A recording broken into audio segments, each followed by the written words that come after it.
ഒരു video cut ചെയ്ത് വെച്ചിട്ട് എനിക്ക് വോയിസ് ഓവർ കൊടുക്കാൻ എനിക്ക് ഭയങ്കര പാടായിട്ടുള്ളൊരു വീഡിയോ ആയിരുന്നു ഇത്. ഞാൻ ഇങ്ങനെ ആലോചിക്കുമായിരുന്നു അപ്ലോഡ് ചെയ്യണോ വേണ്ടയോ എന്നൊക്കെ. വീഡിയോ കട്ട് ചെയ്യുമ്പോൾ തന്നെ എനിക്ക് ഭയങ്കര വിഷമമായിരുന്നു. 2-3 വട്ടം എഡിറ്റ് ചെയ്തതിന് ശേഷം ഞാൻ വോയിസ് ഓവർ കൊടുക്കാനൊക്കെ എടുത്തു വെച്ചൊരു വീഡിയോ ആണ്. പക്ഷേ എനിക്കത് പറ്റിയില്ല. അപ്പം തംബ്നെയിലും ടൈറ്റിലൊക്കെ കണ്ട പോലെ തന്നെ എനിക്ക് എക്സാം ഉള്ളൊരു ദിവസമായിരുന്നു. ഞാനും ഏട്ടനും നോർമലായിട്ട് നമ്മൾ രാവിലെ എക്സാമിനൊക്കെ പോകുന്ന കണക്ക് റെഡി ആവുകയാണ്. അപ്പം ഞാൻ അന്ന് വ്ളോഗ് എടുക്കാമെന്ന് കരുതി അതിന് മുന്നേ എടുത്താണ്. രാവിലെ ഫുഡ് കഴിക്കുന്നതൊക്കെ എടുത്തു. ഭയങ്കര ഹാപ്പി ആയിട്ട് റെഡിയൊക്കെ ആയി. നമുക്ക് പിന്നെ എന്ത് സംഭവിക്കും, നമ്മുടെ ലൈഫ് ഫുള്ള് എന്താണ്, നമുക്ക് അടുത്ത നിമിഷം എന്ത് സംഭവിക്കുമെന്ന് അറിയത്തില്ല എന്ന് നമ്മളെ പഠിപ്പിച്ചൊരു ദിവസമായിരുന്നു അത്. അപ്പം എനിക്ക് രാവിലെ 10:30 ഉച്ചയ്ക്ക് 1:30 മെയിൻസിൻ്റെ എക്സാം ആയിരുന്നു. അതുകൊണ്ട് 2 എക്സാം ഉണ്ടായിട്ട് ഫുഡൊക്കെ വെളിയിൽ പോയി കഴിക്കാൻ ടൈം കിട്ടത്തില്ലെന്ന് കരുതി 2 പേർക്കുള്ള ഫുഡൊക്കെ ഞാൻ രാവിലെ എടുത്തു വെച്ച് വീട്ടിലെ അമ്മയ്ക്കൊക്കെ വയ്യായിരുന്നു. അവർക്കൊക്കെ ഫുഡൊക്കെ കൊടുത്ത് ഭയങ്കര ഹാപ്പി ആയിട്ട് ഞങ്ങളന്ന് എക്സാമിന് പോകാൻ ഇറങ്ങി.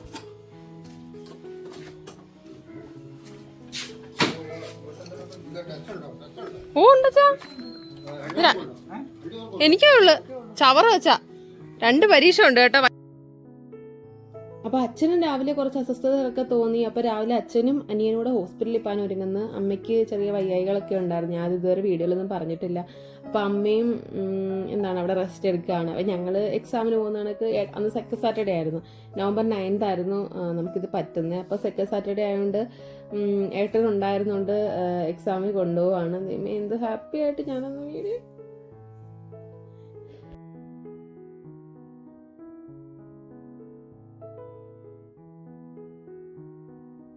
അന്ന് ഞാൻ ഇറങ്ങിയപ്പോഴും ഏട്ടനോട് പറയുന്നുണ്ടായിരുന്നു നമുക്ക് പതുക്കെ പോകണം, എക്സാമാണ്.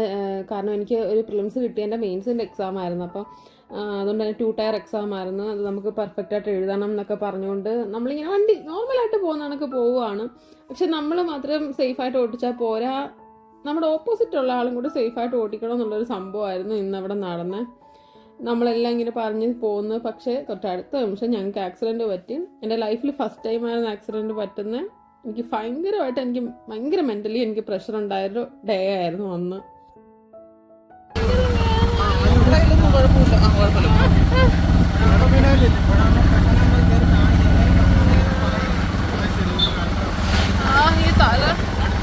അപ്പം നമ്മളെ കാറ് ഡയറക്റ്റ് വന്ന് നമ്മുടെ കാലിലിടിക്കുകയായിരുന്നു, റൈറ്റ് സൈഡിൽ.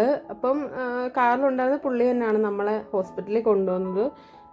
അവിടുന്ന് നമ്മൾ ഓട്ടോയിൽ ഹോസ്പിറ്റലിൽ കൊണ്ടുവന്നു. ഏട്ടൻ്റെ തൊട ഭാഗത്തും എൻ്റെ മുട്ടിന് താഴെയുള്ള ഭാഗത്തുമായിരുന്നു വണ്ടി തട്ടിയത്.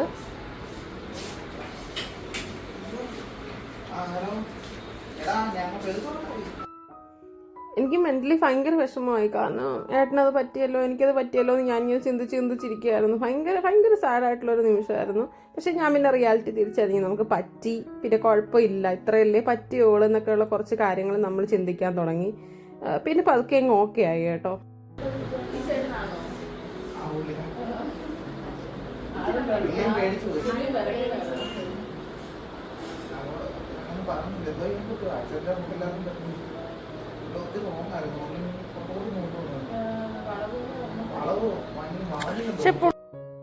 പിന്നെ നമ്മളെക്കുറിച്ച് മാത്രമല്ല, തട്ടിയ ചേട്ടൻ നല്ല ഏജ്ഡ് ആയിട്ടുള്ള ആളാണ്. പുള്ളി നല്ലപോലെ ഭയങ്കരമായിട്ട് പേടിച്ച്. പിന്നെ നമ്മൾ ഒരുപാടൊന്നും പറയാനും എടുക്കാനും ഒന്നും പോയില്ല. നമുക്ക് ഇത്രയല്ലേ പറ്റിയോളെന്ന് കരുതി ആശ്വസിക്കാമെന്ന് കരുതി, അല്ലാതെ എന്ത് ചെയ്യാനാ. അതുകൊണ്ട് നമ്മൾ സ്വയം അങ്ങ് ആശ്വസിച്ചു.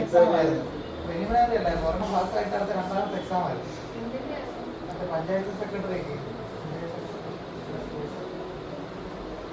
ബ്ലോക്ക് സെക്രട്ടറി അതിന് പഠിച്ചു 10 ചവറ വെച്ചാണ് ചവറ പഠിച്ചു. കാരണം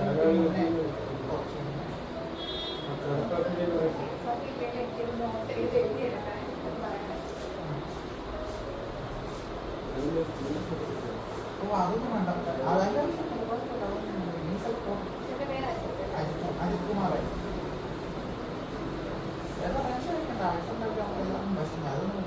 ഒന്നും പറ്റിയില്ലല്ലോ, പൊട്ടത്തില്ലായിരുന്നു.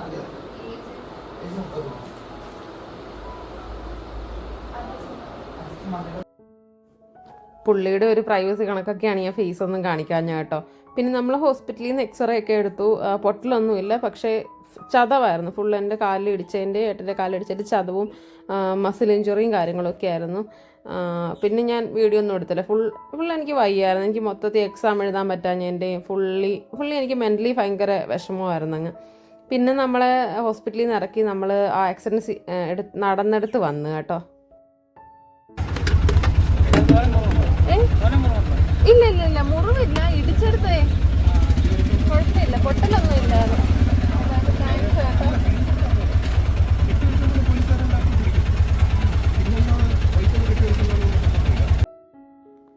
നമ്മുടെ കടപുഴ കാരാളിമുക്ക് റോഡില്ലേ ചവറ കണക്ട് ചെയ്യുന്നത്, അവിടെ ഈ ഒരു ജംഗ്ഷനിലാണ് നമുക്ക് അവിടെ ഒരു വളവാണ് കേട്ടോ. അവിടെയാണ് ആക്സിഡൻറ്റ് പറ്റിയത്. നമ്മൾ കറക്റ്റ് സൈഡിലാവുന്നത്. പുള്ളി എനിക്ക് തോന്നുന്നു മറ്റേ ബ്രേക്കിനും ഒരു ആക്സിലേറ്റർ കയറി ചവിട്ടിയതാണ് പ്രശ്നമായത്. നമ്മളെ കണ്ടിട്ടും എന്തോ അറിയത്തില്ല, നാട്ടുകാരെല്ലാം കൂടെ ഓടി വന്ന് എന്തായാലും നല്ല ആൾക്കാരായിരുന്നു അവിടുത്തെ ആൾക്കാർ. അപ്പോഴേ നമ്മൾ വണ്ടി കയറ്റി ഹോസ്പിറ്റലിൽ കൊണ്ടുപോയി. കുഴപ്പമില്ല. ഇതൊക്കെ വലിയ ആക്സിഡൻറ്റ് പറ്റുന്നവരുണ്ട് അല്ലേ, നമുക്ക് ഇത്രയല്ലേ പറ്റിയുള്ളൂ. കുറച്ച് അതുകൊണ്ട് ഇപ്പം ഞാൻ ഈ വീഡിയോ എഡിറ്റ് ചെയ്യുമ്പോഴും ഞാൻ ബെഡിൽ കാലും നീട്ടി വെച്ചിരുന്ന എഡിറ്റ് ചെയ്യുന്നത്. എന്നാലും ഓക്കെ, കുഴപ്പമില്ല അല്ലേ, ഇത്രയല്ലേ പറ്റിയുള്ളൂ. അപ്പോൾ ഏട്ടൻ അവിടെ ഇറങ്ങി, നമ്മുടെ സ്കൂട്ടി അവിടെ ആയിരുന്നു ഇരിക്കുന്നത്. എനിക്ക് അതൊക്കെയായിരുന്നു ടെൻഷൻ. ചേട്ടാ സ്കൂട്ടി കുളമായോ, സ്കൂട്ടിക്ക് ഇനി പണിയാവോ, ഒരുപാട് പൈസ ആവുമോ, ഇതൊക്കെയായിരുന്നു എൻ്റെ ടെൻഷൻ. ഞാനിതൊക്കെ ഇങ്ങനെ വണ്ടിയിൽ നിന്ന് ഇങ്ങനെ നോക്കിക്കൊണ്ടിരിക്കും. എനിക്ക് നടക്കാൻ നല്ല ബുദ്ധിമുട്ടായിരുന്നു. എനിക്ക് നടക്കാൻ വയ്യായിരുന്നു, എനിക്ക് കാല് കുത്താൻ പറ്റില്ലായിരുന്നു. വീൽ ചെയറിലായിരുന്നു നമ്മൾ വണ്ടിയിൽ നിന്ന് ഇറക്കിയതും കയറ്റിയതും എല്ലാം. പിന്നെ ഞാനിങ്ങനെ വണ്ടി ഇരുന്നു, എനിക്കത് ഓർത്തെങ്കിൽ എൻ്റെ കൂമ്പാരമാണ്. ഞാൻ ഇങ്ങനെ ആലോചിച്ചുകൊണ്ടിരിക്കുകയാണ്, അത് പറ്റി ഇത് പറ്റി, എക്സാം എഴുതിയില്ല, ഇതാന്നൊക്കെ. പക്ഷേ എന്നിട്ട് പറഞ്ഞ് വിഷമിക്കല്ലേ. പിന്നെ നമ്മൾ വീട്ടിൽ ആരെയും അറിയിച്ചില്ല കേട്ടോ. നമ്മൾ വീട്ടിൽ ആരെയും വിളിച്ച് പറഞ്ഞില്ല. കാരണം അവിടെ അച്ഛനെയും കൊണ്ട് ഹോസ്പിറ്റലിൽ പോയേക്കും, അനിയൻ അമ്മയ്ക്ക് വയ്യാതിരിക്കുന്ന. അതുകൊണ്ട് നമ്മൾ ചെല്ലുമ്പം പറയാവുന്ന രീതിക്കായിരുന്നു. അങ്ങനെ കാര്യങ്ങളൊക്കെ ആയിരുന്നു. ഏട്ടൻ പിന്നെ ഫ്രണ്ട്സിനെയൊക്കെ വിളിച്ചിട്ട്, ഏട്ടൻ്റെ കുറച്ച് ഫ്രണ്ട്സൊക്കെ വന്നിട്ടുണ്ടായിരുന്നു. അതൊന്നും ഞാൻ വീഡിയോ ഒന്നും എടുത്തില്ല കേട്ടോ. മൊത്തത്തിൽ ഭ്രാന്ത് കയറിയൊരു ദിവസമായിരുന്നു. എനിക്ക് ഇതൊക്കെ എന്തെങ്കിലും പറ്റിയായിരുന്നെങ്കിലായിരുന്നു എനിക്ക് ഏറ്റവും വിഷമം. എനിക്ക് ചിന്തിക്കാൻ പോലും പറ്റത്തില്ല. പിന്നെ അതൊക്കെ നമ്മൾ മെൻ്റലി അങ്ങ് ഓക്കെ ആയി. ഇത്രയല്ലേ പറ്റുള്ളൂ. ഹെൽമെറ്റ് എല്ലാവരും വെക്കണം കേട്ടോ. വണ്ടി ഓടിക്കുമ്പോൾ എല്ലാവരും ഹെൽമെറ്റ് മസ്റ്റായിട്ട് വെക്കണം. ഹെൽമെറ്റ് ഉണ്ടായതുകൊണ്ടാണ് ഈ നൂന്നിരിക്കുന്നത്. ഞങ്ങൾ തെറിച്ച് പോയതാണ് വണ്ടിയിൽ നിന്ന്. ഹെൽമെറ്റ് ഇല്ലായിരുന്നെങ്കിൽ സീനായേനെ.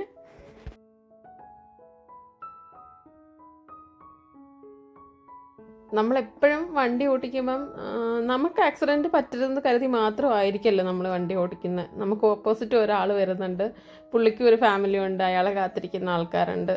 അയാൾക്കും ഒന്നും പറ്റരുതെന്ന രീതിക്ക് വേണം നമ്മൾ വണ്ടി ഓടിക്കാൻ. നമ്മൾ സെൽഫ് കെയറും വേണം, നമ്മൾ മറ്റുള്ളവരെയും കെയർ ചെയ്യണം. ആ ഒരു രീതി വേണം നമ്മൾ വണ്ടി ഓടിക്കാൻ. അതൊക്കെ പോയാൽ മതി കേട്ടോ.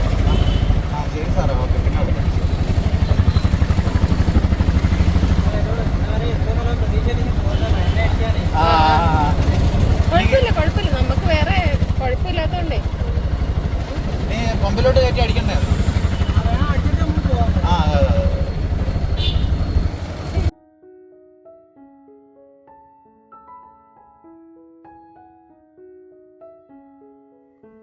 ഞാൻ ഒന്നുകൂടെ പറയുക, എല്ലാവരും 2 വീലർ ഓടിക്കുമ്പോൾ ഹെൽമെറ്റ് വേണം കേട്ടോ. ഇന്ന് ഹെൽമെറ്റ് ഇല്ലായിരുന്നെങ്കിൽ എനിക്ക് നല്ല ഓർമ്മയുണ്ട്. ഞാൻ വണ്ടിയിൽ തെറിച്ച് പോയി, എൻ്റെ ഷോൾഡറും തലയും കൂടെ ചെന്നാണ് ഇടിച്ചത്. പക്ഷേ ഹെൽമെറ്റ് ഇല്ലായിരുന്നെങ്കിൽ എന്തൊക്കെ പറ്റിയെന്ന് ഞാൻ ആലോചിച്ചു.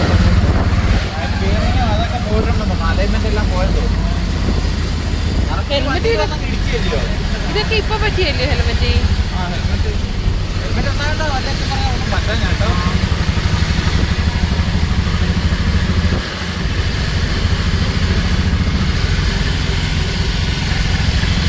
ഇപ്പൊ പറ്റിയതാ. അങ്ങനെ ഞങ്ങൾ വീട്ടിൽ ചെന്നു. മൊത്തത്തിൽ ഒരു സെൻറ്റി സീനായിരുന്നു. എനിക്ക് വയ്യ ഒന്നും പറയാനൊക്കെ. പിന്നെ അത് കഴിഞ്ഞ് ഞാൻ ടാബ്ലറ്റ് കഴിച്ച് കിടന്നു, ഏട്ടനും കിടന്ന്. ഞാൻ പക്ഷെ ഫുൾ ഉറങ്ങിപ്പോയി. 4:30-5 മണിയും കണ്ടായപ്പോഴാണ് പിന്നെ വൈകിട്ട് എണ്ണീറ്റ്. അത് കഴിഞ്ഞ് ഞാൻ വീട്ടിൽ പോയി കേട്ടോ.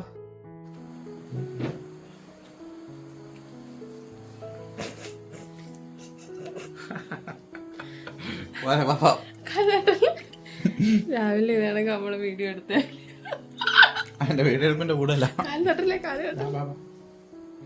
ഞാൻ വീട്ടിൽ പോവാണ് മൺട്രോത്തെടുത്ത് റെസ്റ്റ് എടുക്കാൻ.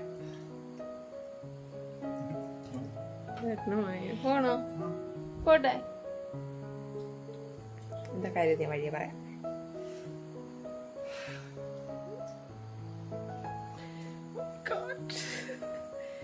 എനിക്ക് പെട്ടെന്ന്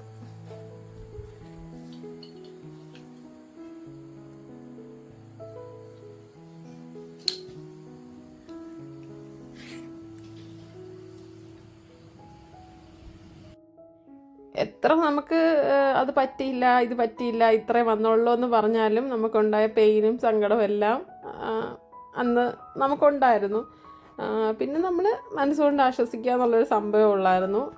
പിന്നെ ഞങ്ങൾ എന്താണ് അവരെ ഡയറക്റ്റ് വീട്ടിലാക്കി. കാരണം എനിക്ക് അവിടെ നിൽക്കാൻ പറ്റാത്തൊരവസ്ഥയായിരുന്നു. അതെന്താണെന്ന് ഞാൻ പിന്നെ പറയാം കേട്ടോ.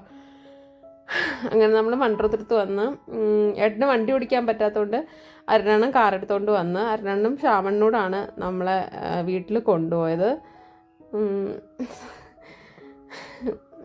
പിന്നെ നമ്മൾ മൺട്രോത്തുരുത്ത് വന്നപ്പോൾ വിനോൻ്റെ കടയിൽ നിന്ന് എനിക്ക് ജ്യൂസൊക്കെ മേടിച്ചു തന്നു കേട്ടോ. അയ്യോ ദൈവമേ, എനിക്ക് ഓർക്കാൻ വയ്യ ദിവസത്തെ പറ്റി. പിന്നെ ഞങ്ങൾ എന്താണ് നേരെ വീട്ടിൽ പോയി കേട്ടോ. Thank you.